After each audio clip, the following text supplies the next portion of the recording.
le thème est un thème révélateur qui dit que c'est avec Dieu que l'on fait des exploits. Et donc, celui qui se détache de Dieu, il doit savoir qu'il est disqualifié des exploits, il est qualifié à ne pas faire d'exploits. Et donc, le thème du mois de juillet, n'est-ce pas? Voici les miracles qui accompagneront ceux qui auront cru.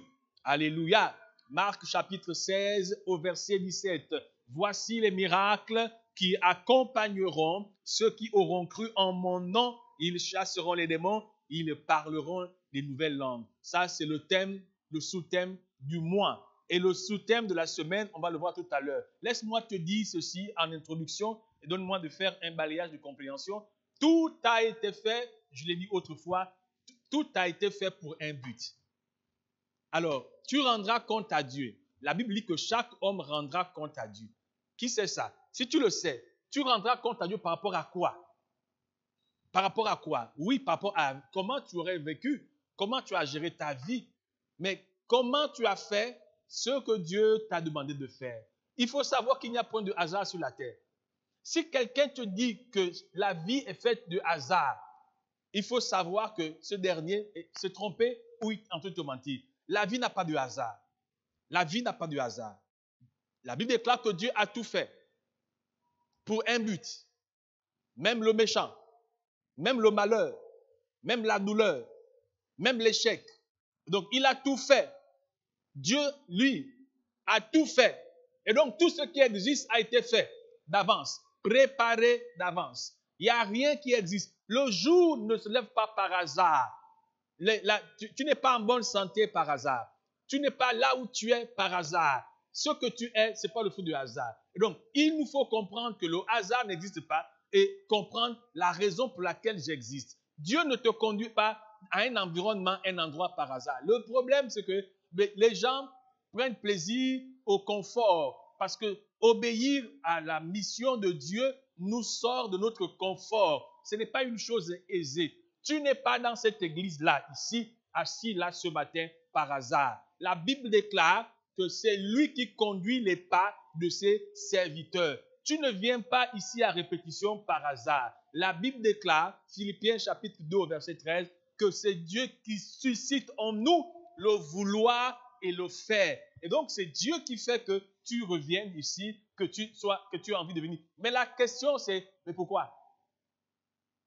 Parce qu'il y a un pan de ta vie qui est rattaché à ici.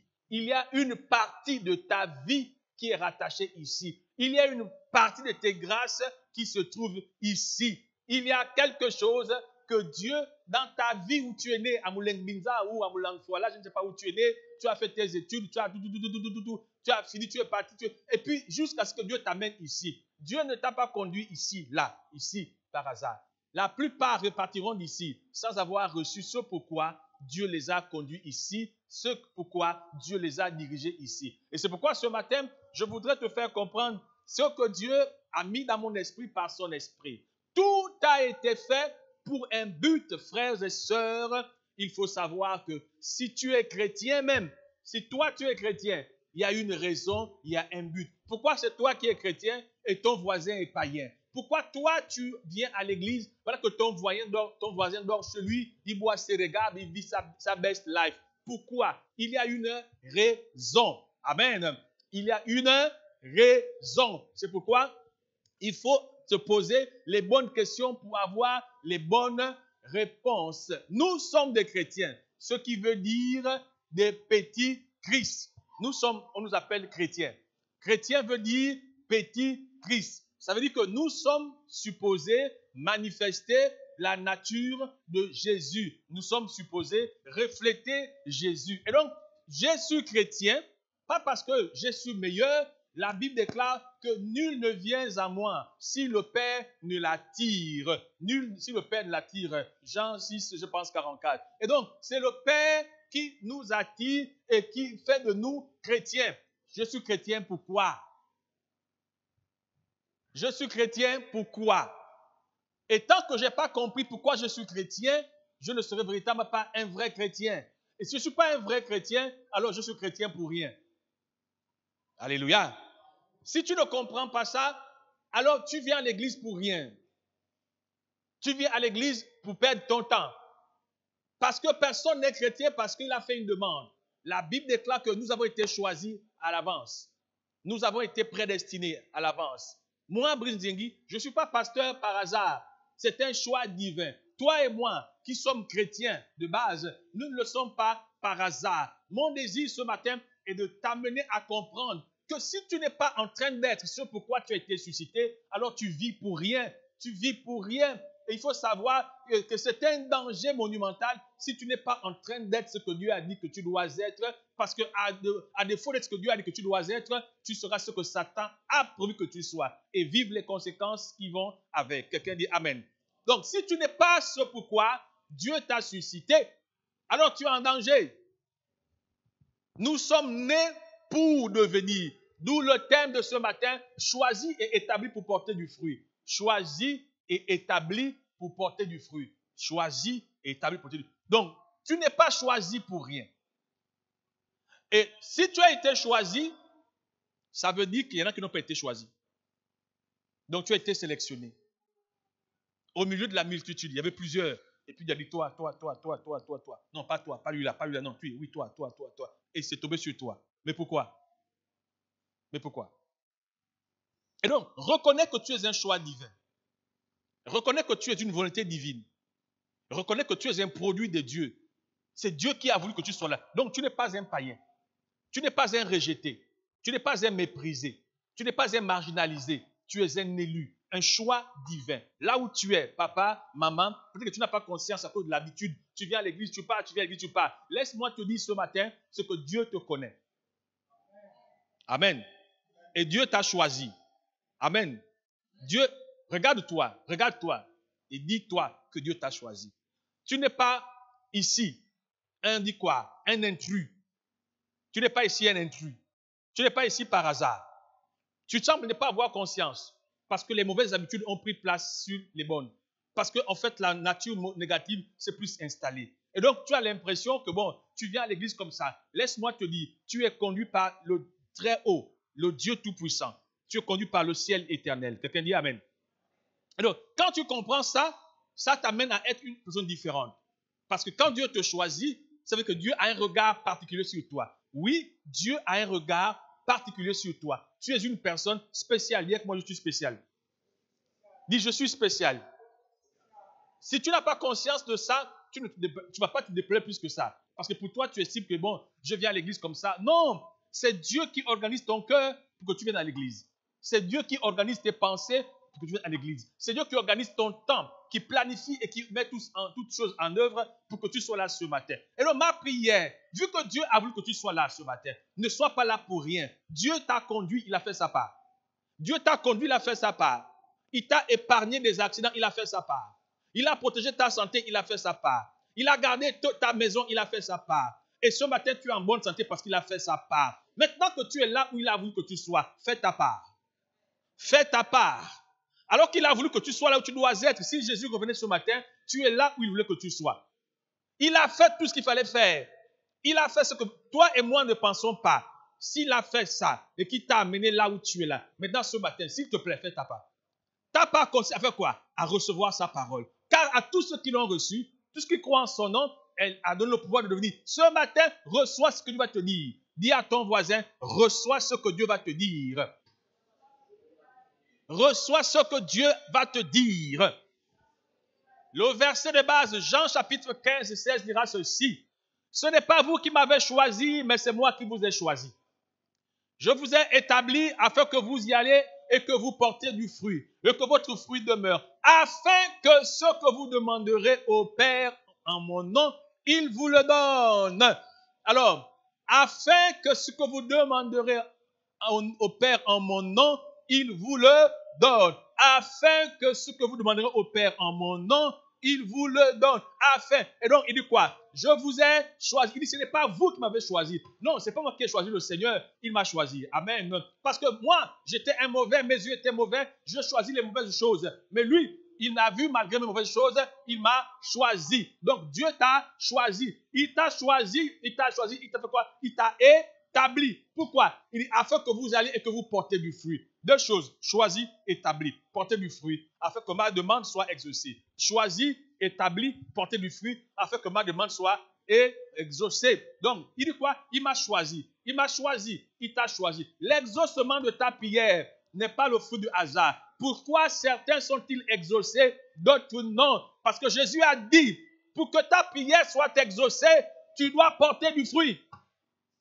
Pour que ta prière soit exaucée, tu dois porter du fruit. Pour que ta prière, il dit quoi? Il dit quoi? Afin que vous demanderez, afin que ce que vous demanderez au Père en mon nom, il vous le donne, afin que la conséquence, mais ça part de quoi? Il dit quoi? Ça part du fait que tu portes du fruit, tu portes du fruit, tu as été choisi pour porter du fruit. Et donc un chrétien qui ne porte pas du fruit, sa prière ne peut pas être exaucée. Et donc Dieu t'a conduit ici pour que tu écoutes, tu reçoives la sémence, parce que le fruit est la conséquence d'une sémence. Il y a une graine qui a été plantée, qui a fait germer un arbre et qui à maturité apporté du fruit. Donc, la parole de Dieu, déclare le Seigneur, est une sémence. Sa parole est comme une graine qui est sémée sur toi parce que toi et moi sommes des terres. Et ce matin, ma prière pour toi est que tu ne sois pas qu'une simple terre, mais que tu sois une bonne terre. Dis-moi Amen. Tout chrétien qui est une bonne terre, qui reçoit la parole dans cette bonne terre, porte du fruit. Il faut que tu portes du fruit, mon frère. Il faut que tu portes du fruit, ma soeur. Si tu ne portes pas du fruit, Dieu ne va pas t'exaucer. Si tu ne portes pas du fruit, tu auras un problème de retour de la gloire de Dieu. Et c'est là où nous sommes à l'église. C'est là où nous sommes à l'église. On a l'impression que nous prions pour rien. Nous sommes pour la plupart fatigués, rempli de lassitude. On ne comprend pas la démotivation. Ah, depuis que je prie, je ne vois rien. Mais Jésus dit que tu es chrétien parce qu'il t'a choisi. Non seulement il t'a choisi, mais il t'a établi. Il t'a établi afin que tu portes du fruit. Et donc, c'est en portant du fruit que le Seigneur va répondre à tes préoccupations. Et donc, quand nous prions sur la terre, Dieu regarde, est-ce que tu as du fruit? Est-ce que tu as du fruit? Tu vas me dire, mais pasteur, le fruit, c'est quoi? Garde ton calme, j'y arrive. Est-ce que tu as du fruit? Est-ce que tu es un chrétien qui porte du fruit? Est-ce que tu es un chrétien qui porte du fruit? Souviens-toi, le fruit ne sert pas à l'arbre. Le fruit sert à d'autres personnes. Est-ce que des gens cueillent sur toi? Est-ce que des gens apprennent de toi? Est-ce que des vies sont transformées par toi? Est-ce que tu touches d'autres vies? Est-ce que quand on te regarde, tu amènes d'autres aussi en Christ? Est-ce que tu portes du fruit? Le fruit attire les regards. La Bible déclare que quand Satan a séduit Ève, il a montré à Ève l'arbre de la connaissance du bien et du mal. Et on dit quoi? Le fruit, quand Ève a regardé, le fruit était agréable à la vue et bon à manger. Est-ce que tu es agréable à la vue? Est-ce que tu es bon à manger? Est-ce que tu portes du fruit depuis que tu écoutes la parole de Dieu? Mon frère, ma soeur, je voudrais ce matin t'amener à comprendre pourquoi est-ce que la plupart de tes prières ne sont pas exaucées. Ce n'est pas Satan le problème. La question, est-ce que tu reçois la semence? Est-ce que tu as reçu la semence? Est-ce que tu es une bonne terre? Est-ce que tu as porté du fruit? Est-ce que tu portes du fruit? Est-ce que d'autres sont nourris par toi? Est-ce que ton fruit nourrit d'autres personnes? Dieu ne prend pas les mots par hasard. Il ne les cite pas par accident. Quand il parle du fruit, la mangue est bonne, mais le manguier n'est pas nourri par la mangue. La mangue est bonne, mais le manguier n'est pas nourri par la mangue. Le fruit du manguier nous sert à nous, et par ce noyau, d'autres manguiers se reproduisent. Est-ce que quand on te regarde, tu reproduis d'autres personnes? Alléluia. Amen, amen. Il y a deux choses à l'église quand tu viens. Soit tu viens pour être trompé, ou tu viens pour être illuminé. Tu n'es pas là pour être trompé, mais pour être illuminé. Il ne s'agit pas de tomber. Tu as besoin de te conscientiser. Est-ce que tu crois que si Jésus revient, il te prendra avec lui? Est-ce que si Jésus revient là, tu es sûr d'être enlevé? Parce que la finalité de tout ce qu'on fait, c'est l'enlèvement. La finalité de ce qu'on fait, c'est le retour auprès du Seigneur. Si tu meurs aujourd'hui, est-ce que tu vas dans la présence de Dieu? Parce que la finalité, c'est où est-ce que tu vas passer ton éternité. Tout ce qu'on fait sur la terre, c'est la vanité. Tout ce qu'on fait sur la terre, c'est la vanité. Tout ce qu'on fait sur la terre, c'est la vanité. Tout est vanité, dira Ecclésiaste. Vanité de vanité. Tout ce que tu vois, rien n'accompagne la personne quand elle décède. Rien ne nous accompagne quand nous mourrons. C'est dommage de voir que les hommes sont attachés à la vie, aux choses de ce monde, en occultant. Je ne sais pas s'ils ont oublié, mais que toutes ces choses vont rester. Les habits vont rester. Le travail, on va te remplacer. Dès que tu meurs, on met quelqu'un d'autre à ta place. Ta femme va trouver notre mari, ton mari va trouver notre femme. On dit que le pasteur Maslow se marie bientôt. Les gens crient, oh, après 1 an seulement, ça va me décéder. Mais la vie continue. Donc, les parents vont te pleurer 1, 2, 3 jours, 1 mois. Après, on t'oublie. Et donc, tu es attaché aux choses qui vont rester, mon frère. Et c'est de ma responsabilité de t'informer, de te rappeler que tu n'as pas été suscité pour t'attacher à la vanité, mais pour préparer ton éternité. Il faut savoir pourquoi tu viens à l'église. Nous sommes tous des adultes et je rends grâce à Dieu pour la plupart d'adultes qui sont ici. Il faut savoir que même tes enfants vont te quitter un jour. Tes enfants iront en mariage. Ils iront au travail. Ils vont voyager. Ils vont te quitter un jour. Un jour, tu vas perdre tout ce que tu as. Il va te rester que Jésus. Si tu ne portes pas du fruit, tu ne mérites pas d'être exaucé. Ce n'est pas moi qui le dis, mais c'est le Seigneur. Donc, cela veut dire qu'effectivement, si tu ne portes pas de fruit, alors tes demandes personnelles ne peuvent pas trouver exaucement parce que tu n'as pas le fruit qui permet. Et donc, le fruit dans ta vie est l'élément qui permet au Seigneur de reconnaître que tu es prêt à voir. Le fruit dans ta vie reconnaît. Quand tu vois un arbre qui porte du fruit, tu comprends que l'arbre est mûr. Quelqu'un dit Amen. Et donc, quand tu vois un manguier qui est en train de pousser et qu'il n'y a pas encore de fruits, tu comprends qu'il n'a pas encore atteint la stature, la maturité. Mais quand tu vois un arbre qui porte du fruit, tu comprends que cet arbre est mûr parce qu'on porte du fruit à la maturité. Ma question, mon frère, est-ce que tu te questionnes? Est-ce que tu t'interroges? Est-ce que tu te poses des questions? Est-ce que tu crois avoir du fruit? Il y en a tellement, la Bible parle de 9 fruits, le fruit de l'esprit. Le fruit de l'esprit est une preuve. Une preuve. Mais à quoi ça sert? Parce que le fruit que tu vois a une importance dans la vie de quiconque le porte. Dieu te le fait porter pour te permettre en maturité. On a vu dimanche dernier que si un enfant ne grandit pas, il reste un esclave. Et donc, tu as besoin de grandir, atteindre la maturité pour recevoir des choses qui vont dans ton cadre, dans ton rang, dans ton sens. Tu dois atteindre la maturité. Quelqu'un dit Amen. Quelqu'un dit Amen. Je veux parler simplement parce que je suis convaincu que la figuration dans l'Église ne produit pas l'excellence. La figuration dans l'Église ne produit pas l'impact. Tu dois être quelqu'un qui reçoit afin de devenir, sinon tu perds ton temps. On a vu des gens qui ont 10 ans, 15 ans, 20 ans à l'église. Quand tu le regardes, il n'y a aucun fruit en lui. Il est plein de colère, plein de mensonges, plein de choses ambiguës. Mais tu te dis, mais comment ce dernier, comment après avoir passé autant de temps à l'église, soit encore amené à manifester de telles attitudes? Et nous sommes dans une incompréhension. Tu te poses des questions comme moi, assurément, mais comment ce frère peut-il agir comme ça et pourtant il est responsable? Mon gars, non seulement il n'a pas grandi, mais il n'a pas reçu la semence. Il n'a pas reçu la semence. Et beaucoup d'entre nous, tu le sais, quand quelqu'un ne reçoit pas la semence sur bonne terre, il ne change pas, il est toujours bizarre, il est toujours ambigu. Quand quelqu'un vient à l'église, il ne reçoit pas la parole.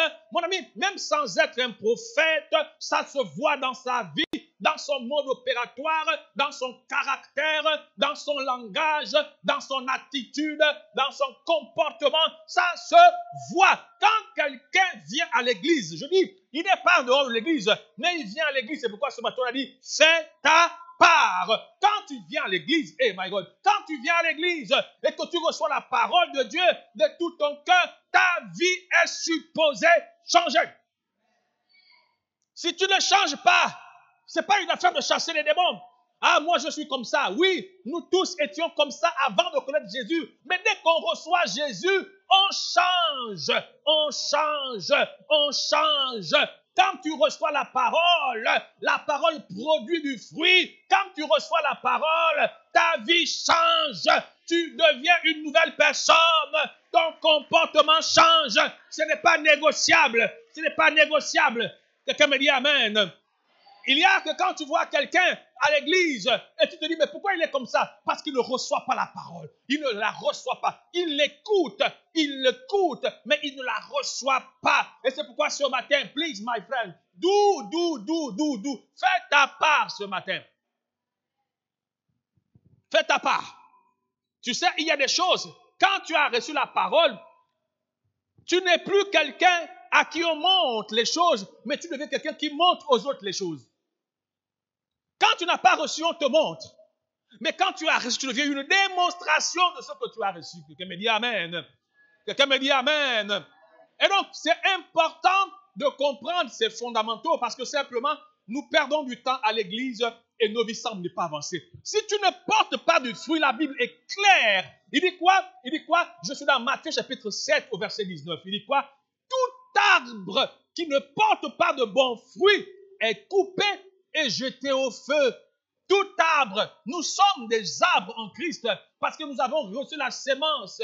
Dieu a planté sa parole en nous. Et en définition, la parole que tu as reçue se doit de se manifester en fruit. En fruit. On va le voir ce matin. Et donc, il dit quoi? Tout arbre qui ne porte pas de bons fruits, si tu ne portes... Écoute, l'église, je l'ai dit, ce n'est pas un lieu de divertissement.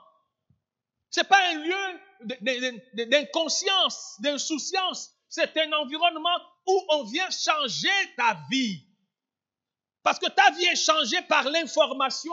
Les autres disent que celui qui a l'information a le pouvoir, la connaissance. Il le déclare dans Osée 4:6. Il dit, mon peuple est détruit parce qu'il lui manque la connaissance. Et donc, quand tu vois à l'église, des gens qui viennent, oui, dans l'exercice du ministère, des gens peuvent tomber, etc. Mais si chaque dimanche, le travail se fait tomber les gens, mon ami, va boire ta bière et tu vas tomber tranquillement. Si chaque dimanche, on doit te faire tomber, mais mon ami, où vient ta conscience personnelle? Et donc, on a des environnements chaque dimanche.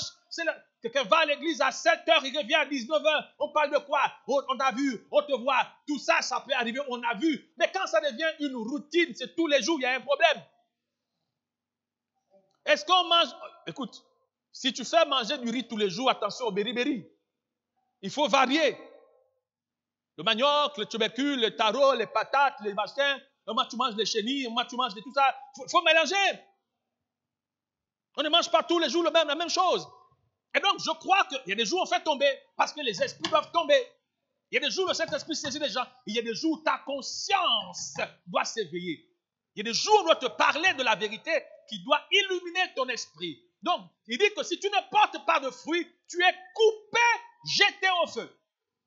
Et donc, ce n'est pas une option. Listen to me, my friend.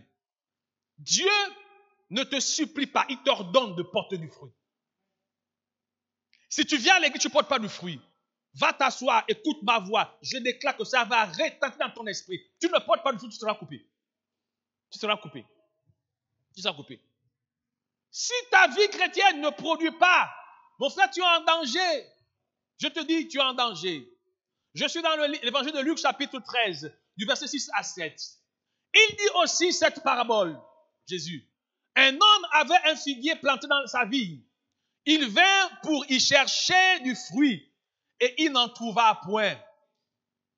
Alors il dit au vigneron, voici 3 ans que je viens chercher du fruit à ces figuiers et je n'en trouve point. Il dit, coupe-le, coupe-le, coupe-le, coupe-le, oh, coupe-le. Il dit, coupe-le. Pourquoi occupe-t-il la terre inutilement? Si ça fait 3 ans que tu es à l'église, tu n'as pas du fruit, tu es déjà coupé.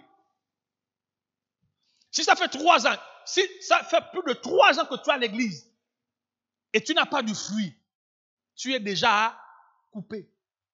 On t'a déjà coupé. Parce qu'un arbre est supposé, tu n'es pas une fleur, tu es supposé porter du fruit. Et Dieu dit que si tu ne portes pas du fruit, tu occupes la terre pour rien. Ça veut dire quoi? Tu vis pour rien. Il y a des gens qui doivent vivre à ta place. Mieux vaut qu'on t'enlève sur la terre. C'est ce qu'il dit. Hein? Il dit quoi? Il dit, coupe-le. Pourquoi occupe-t-il la terre? La terre. Toi et moi sommes sur terre. Alors, laisse-moi te dire quelque chose, spirituellement parlant. Il y a des gens qui ne sont pas encore manifestés sur la terre à cause de ta présence. Vous m'écoutez? Il y a des gens que Dieu voudrait envoyer. Mais comme tu es encore là, Dieu ne les envoie pas. C'est ton départ qui permettra son remplacement. Et donc, Dieu dit qu'il y a des gens sur la terre qui vivent pour rien. Et beaucoup d'entre nous vivons pour rien. En fait, tu sers à qui? Si ce n'est à part ta famille. Tu fais quoi à qui? Si ce n'est à part ta famille, à part tes amis, tes proches. Combien de vies sur la terre sont impactées par toi? Combien de gens, toi, tu prends soin, mon frère, ma soeur? Il dit, écoute, Dieu dit, hein, il dit que tu occupes la place, la terre pour rien. Oh, mon Dieu. Oh, mon Dieu. Oh, mon Dieu. À quoi ça sert de vivre pour rien? Si tu vis pour rien, permets-moi de répéter comme ça. Si pour toi, ta vie, parce que beaucoup d'entre nous qui sommes à l'église, nos vies chrétiennes se résument à notre maison seulement. Mais tu n'es pas chrétien pour ta maison seulement. Il dit que vous êtes la lumière du monde. Du monde. Tu n'es pas la lumière que de ta maison. Tu n'es pas que la lumière de ton mari, ta femme, tes enfants. Non, tu n'es pas là que pour les autres, les gens de ta maison. Mais tu es là pour ceux que Dieu a mis devant toi. Quelqu'un me dit Amen. Quelqu'un me dit Amen. Il dit que si tu ne portes pas du fruit, tu vis pour rien. On doit te couper. Tu te dois de quitter la terre. Et puis tout ce que je te dis, Dieu t'a gardé parce que tu n'as pas encore écouté ces messages. Maintenant que tu as écouté ces messages, tu n'as plus de raison à ne pas porter de fruit. Parce que si tu ne portes pas du fruit, il faut savoir que tu es assujetti aux accidents, aux maladies et à la mort précoce. Parce que pourquoi Dieu te garde-t-il sur la terre? Je te l'ai dit par révélation, il y a des vies qui ne sont pas manifestées parce que tu vis encore sur la terre. Et quand tu seras parti parce que la terre a besoin d'un équilibre, il faut savoir, les gens ne meurent pas par hasard. Tu sais ce que la Bible déclare? Dieu dit qu'il y a des vies que Dieu, on dit quoi? Dieu liquide pour que toi tu vives. Tu sais qu'il y a des gens qui meurent pour que toi tu vives? Tu sais pas ça? Qu'il y a des gens qui sont morts pour que toi tu sois gardé en vie?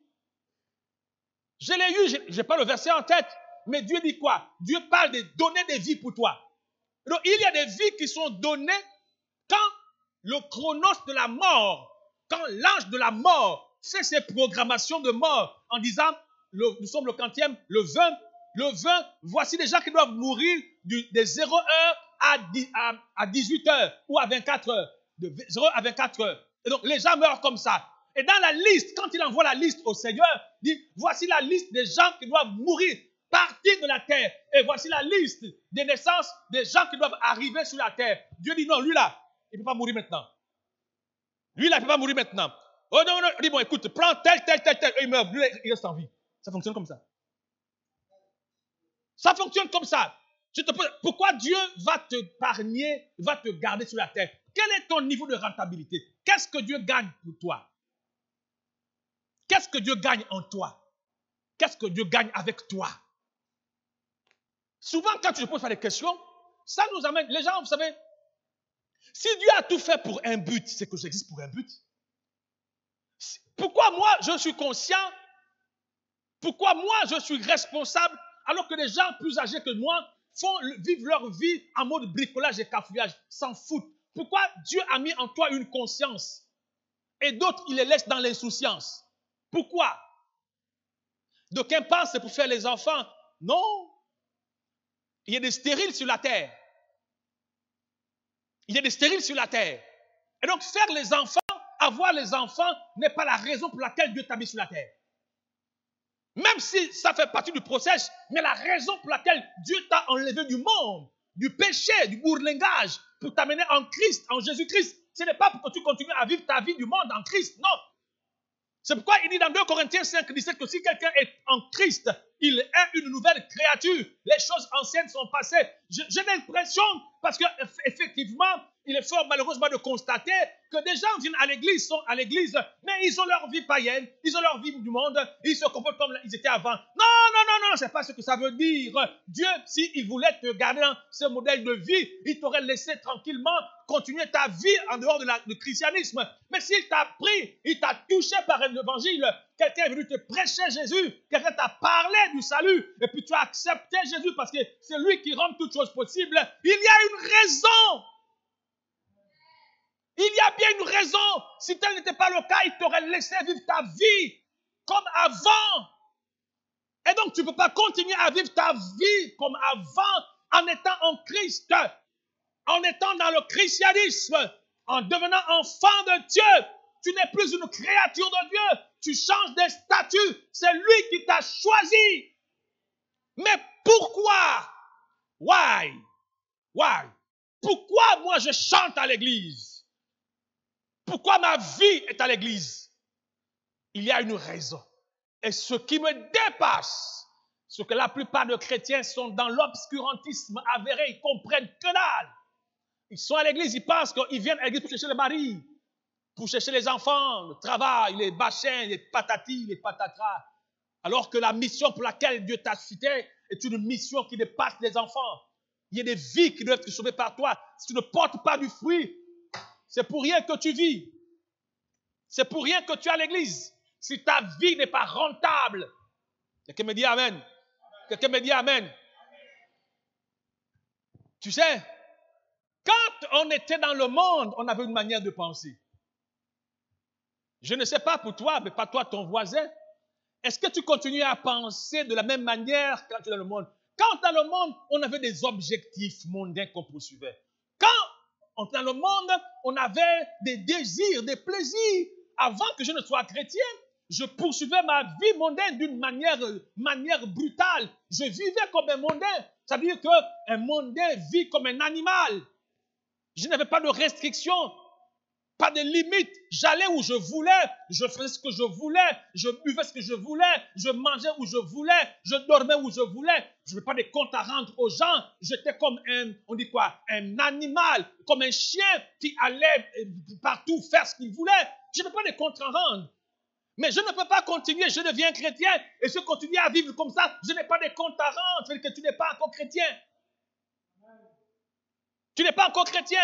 Si Jésus n'est pas ton autorité et que tu es libre de ne pas venir à l'église, de faire ce que tu veux, je te dis, tu n'es pas chrétien.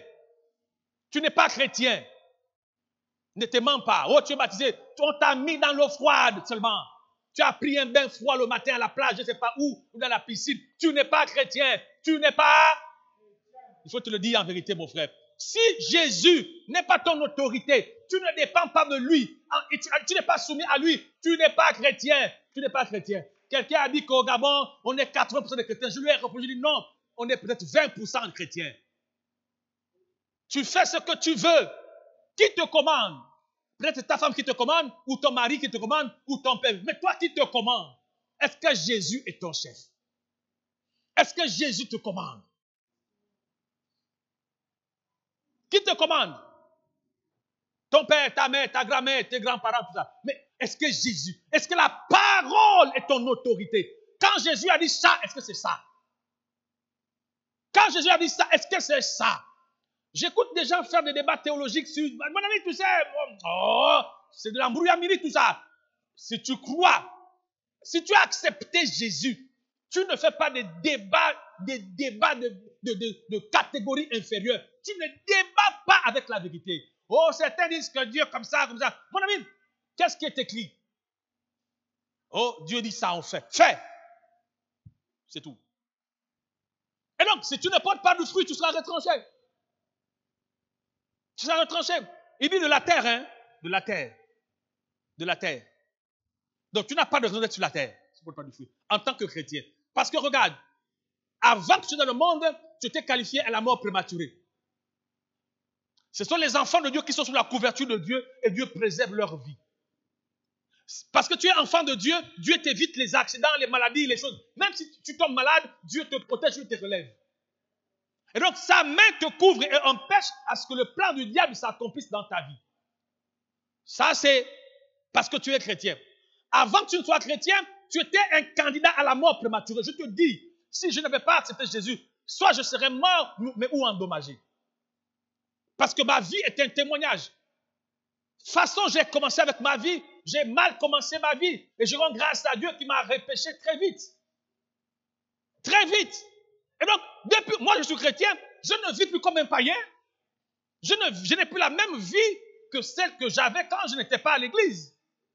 Je n'ai plus le même comportement, je ne poursuis plus les mêmes objectifs. Je ne suis plus amoureux, passionné des choses comme j'étais dans le monde avant d'être chrétien. Donc, il doit y avoir une véritable différence, une séparation. Si tu es à l'église, listen to me, my brother, let me tell you the right chose thing, tout ça. Si effectivement tu es à l'église et que tu es encore comme tu étais dans le monde, alors je suis désolé de te dire, tu n'es pas encore chrétien. C'est dur, hein? Mais c'est la vérité. Tu n'es pas encore chrétien. Oh, tu fais ce que tu veux, et puis tu fais comme tu veux. Tu n'es pas encore chrétien. Il faut prier pour que Dieu te donne chrétien. Si tu meurs là, tu vas en enfer. Tu n'es pas chrétien.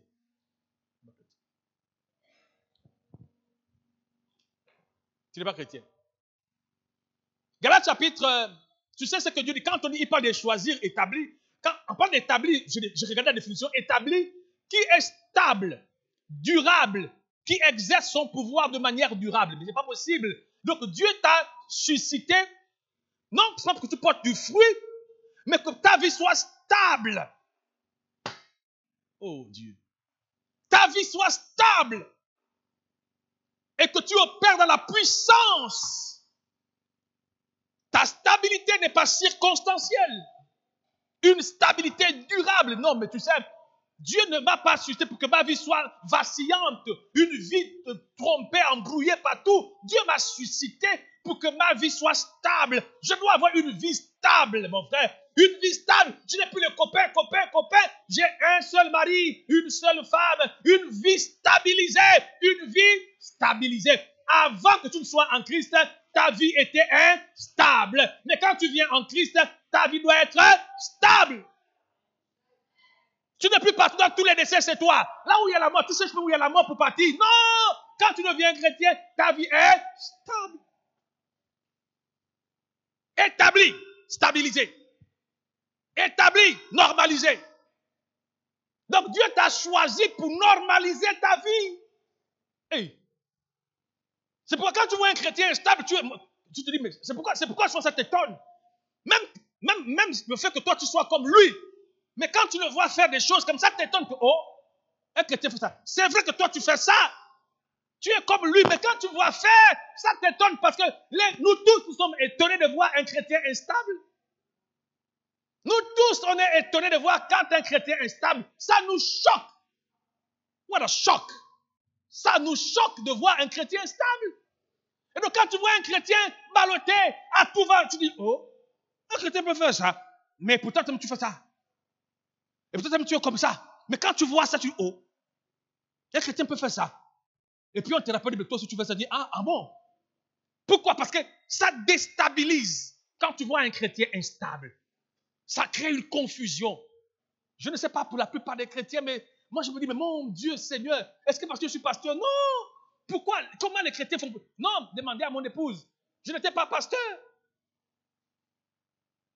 Une vie stabilisée. Je ne bois pas. Ni le vin blanc, ni le vin noir, ni le vin rouge, ni le vin jaune. Je ne bois pas tout ce qu'on appelle alcool, en fête, en mariage, en dessert. Je ne bois pas. Ni devant ou ni derrière. Je n'ai pas besoin qu'elle me voie pour... Non, ce n'est pas une affaire entre quelqu'un et moi. Je suis devenu une nouvelle créature. Les choses anciennes sont passées et toutes sont devenues nouvelles. Je ne fais plus le Congo-ça. Je ne perds pas mon temps à faire le Congo-ça sur les vies. Non, mais pourquoi? Ma vie est un travail. Ma propre vie est un travail et j'ai du travail sur ma vie. Je n'ai pas le temps à perdre sur quelqu'un. Non, mais moi-même, je suis un problème. Oh non, comme ça. Oh, mon cœur ne donne pas. Mon cœur, je te le bastonne, tu vas à l'église. Mon cœur n'a pas la force devant moi. Par le Saint-Esprit. Quand mon cœur veut bouder, j'attache mon cœur, je dis, allez, va à l'église. Quand mon cœur ne veut pas prier, je suis une nouvelle créature. Je suis né de nouveau. C'est pourquoi il y a des choses, quand tu vois ton frère faire, comme tu es étonné, ah, mon frère, tu fais ça. Mais toi, tu vas à l'église. Et même quand tu vois un païen te rappeler que mon frère, mais pourtant tu pries, non? Est-ce qu'un païen... Oh, et puis tu dis, oh non, tu sais, et puis tu es avec la honte, quoi. Avec la honte, tu trouves les raisons, oh non, tu sais. Mais en fait, tu as honte. Quand un païen vient te dire, est-ce qu'un chrétien fait ça?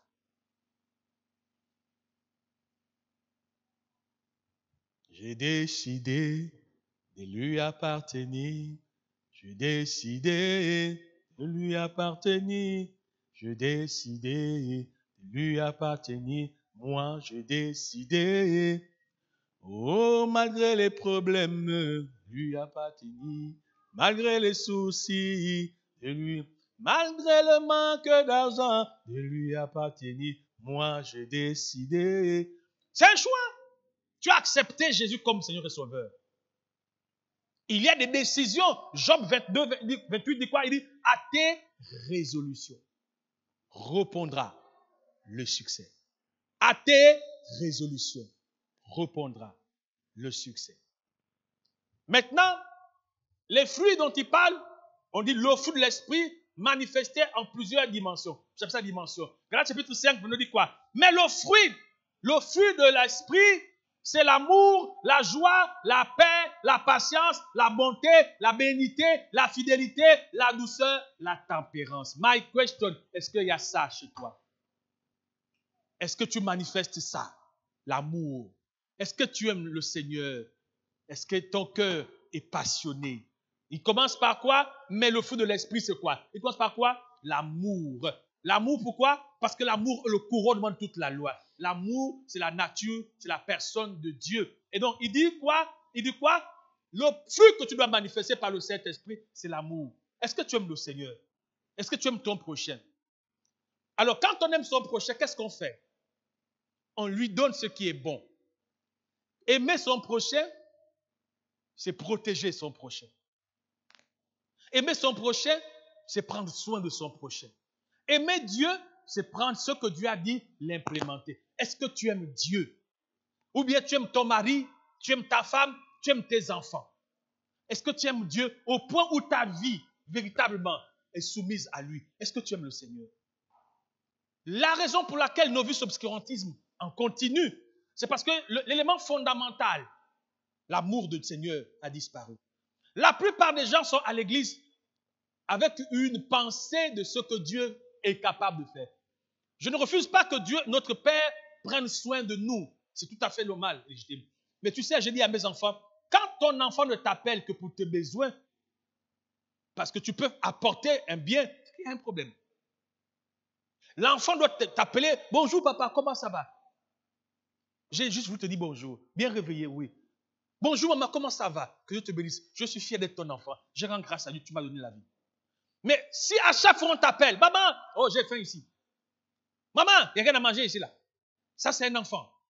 Quand l'enfant grandit, il n'est plus comme ça. Bonjour maman, comment ça va? J'ai pensé à toi. Hier quand je priais, Dieu m'a mis ta personne dans mon cœur. Ça c'est la personne qui est devenue grande. Si toi et moi, après avoir passé plus de 3 ans à l'église, nous sommes encore au stade où on ne pense qu'à ce que Dieu peut donner. Mon ami, tu es un mauvais enfant. Tu es un mauvais enfant. N'appelle pas tes parents que quand tu as faim, quand tu as des problèmes, tu as déjà le sens de la raison. Appelle papa, maman pour dire maman bonjour. Comment ça va là-bas? Portez-vous bien, je vous aime. I love you so much. Bonne journée. Quand tu vois, oh, c'est Marginalia. Oh, Marginalia. Bonjour maman. Oh, maman, ici j'ai faim. Oh. Ok, tu envoies un témoignage. Attends pas que demain. Oh, c'est qui? Oh, maman, c'est Marginalia. Oh, ici, il y a un peu le gaz. Oh. Mais appelle-moi pour dire bonjour quand même. La joie. La joie est un remède pour l'âme. Tu dois être en joie. Il dit, soyez toujours joyeux. Un enfant de Dieu doit manifester la joie. Ce n'est pas tout à fait un matérialiste. Tu es toujours là, quand il n'y a pas d'argent, ton visage devient amer, acide, blanc. Non. Tu dis, soyez en paix. La paix garde les relations avec le prochain. Quand tu es en paix, tu es avec les autres d'une manière harmonieuse. Il faut être en paix. La joie. Quelqu'un dit Amen. Alléluia. Oh, gloire à Jésus. La patience. La patience. La patience va t'éviter les erreurs inutiles de la vie. L'impatience conduit à des accidents de la destinée. Tu dois être patient dans la vie. Et ça, moi, je l'apprends tous les jours. Dieu a travaillé sur mon esprit pour la patience. Parce que moi, j'étais comme un feu brûlant. Et la patience, c'est attends. Dans l'attente, il y a la réflexion. Dans l'attente, il y a la compréhension. Dans l'attente, il y a la révélation. Il faut savoir attendre. Dans la vie, il faut savoir attendre. Parce que dans ce monde des humains, tout obéit au temps. Il y a un temps pour tout, dira Ecclésiaste. Sois patient. Ce que tu n'as pas eu aujourd'hui, patience. Patiente. Demain, tu vas le voir. Sois patient. Et c'est l'une des choses que Dieu nous demande de cultiver, la patience. Et même quand il parle de l'amour, il dit quoi? Il dit quoi? L'amour est... Pourquoi? Parce que aimer quelqu'un demande de la patience. Aimer des gens demande de la patience. Parce que les gens sont méchants, les gens sont bizarres. Pour aimer quelqu'un, il faut être patient. Tu n'es pas patient, tu ne pourras pas aimer. Hein? Et donc, les gens qui sont impatients ne gardent pas les femmes, ne gardent pas les maris, ne gardent pas dans les couples. Oh non, moi, quand il n'est pas comme ça, moi, j'ai machin. Tu ne peux pas rester avec un mari. Parce qu'il n'y a pas un homme qui est parfait. Quand je parle d'homme, je parle en grand H. Nous sommes tous des imparfaits. Et donc, il y aura toujours à refaire et à redire. Et donc, tu dois être parfait pour amener quelqu'un de zéro à héros. Ça prend du temps. Pourquoi il y a beaucoup de séparation dans les relations? C'est à cause de l'impatience, l'intolérance. On ne tolère pas beaucoup, on ne patiente pas beaucoup, on n'est pas patient envers les autres. Dès que quelqu'un fait ce qui ne nous arrange pas, on prend une décision. Mais pourquoi? Parce que l'amour est caractérisé par la patience, capacité à supporter les faiblesses des autres. Si tu n'es pas capable de supporter les faiblesses des autres, tu ne pourras pas aimer. Parce qu'il n'y a pas un homme que tu vas aimer qui est parfait. Il n'y a pas. Même ceux qui sont en couple, qui sont en mari là, il y a les manquements. Mais comme il y a l'amour couvre tout ça. Il dit quoi? L'amour supporte tout. Pardonne tout. Excuse tout. Donc là où il y a l'amour, c'est zéro faiblesse. Parce que l'amour transforme les faiblesses, n'est-ce pas, en force. Quelqu'un dit Amen. En 2 Corinthiens 5, 17, si quelqu'un est en Christ, il est. Et donc par la manifestation du fruit, tu deviens une nouvelle créature. On n'est pas une nouvelle créature parce qu'on l'a déclaré. On devient une nouvelle créature par la manifestation des faits nouveaux, par le changement de paradigme. Donc, quand on dit que le gars, il a changé. Quand on dit il a changé, ce ne sont pas ses vêtements qui non. Il a changé. Ce n'est pas son corps, non. Le gars, il a changé. C'est-à-dire que son caractère, sa nature, son comportement. Et donc, il y a eu quoi? Changement. Le vieux est parti, il y a eu une nouvelle nature. Le changement est caractérisé par un renouveau d'action dans ton mode opératoire. Et donc, il dit, si quelqu'un est en Christ, il est une nouvelle créature. C'est le fait, n'est-ce pas, de manifester le fruit. Parce qu'avant, c'était la haine, maintenant, c'est l'amour. Avant, on était angoissé, il y avait un problème de paix, un problème de joie. Maintenant, on le manifeste. Il dit, le gars a changé. Peut-être avant, le gars là, quand j'ai connu, il était comme ça. Maintenant, là, la fille. Il dit quoi? Il y a un changement de caractère. Il dit quoi? 1 Corinthiens 4, 20 dira ceci. Car le royaume de Dieu ne consiste pas en parole, mais en puissance. Tu dois stabiliser ta vie en puissance. Tu dois marcher dans la puissance. Quand le Seigneur te choisit, il te confère la puissance. Parce que le royaume des cieux, c'est la puissance. La puissance. En résumé, ce matin, nous avons été choisis, pas pour être n'importe qui ou pour faire n'importe quoi. On a été choisis pour porter la nature de Dieu. Parce que le fruit de l'esprit, c'est Dieu. Et donc, on a été choisis pour révéler Christ. Aussi bien dans la nature que dans l'impact, la puissance. Paul dit que son message ne consiste pas à un message de persuasion, de sagesse, mais de démonstration de puissance. Frères et sœurs en Christ Jésus, nous tous, nous sortons des décès, la perte des parents. Le Seigneur a voulu que cela soit ainsi. Mais, vous savez, nous devions toujours cultiver la sagesse dans nos relations. Nous venons à l'église. Souviens-toi toujours de ce que Dieu t'a dit. De ce que Dieu t'a dit. Le jour du malheur, rappelle-toi de ce que Dieu te dit. Prends la parole de Dieu, mets en pratique. Tu dois avoir l'amour dans ton cœur. Tu dois aimer les gens. Tu dois aimer Dieu. Tu dois avoir la paix dans ton cœur.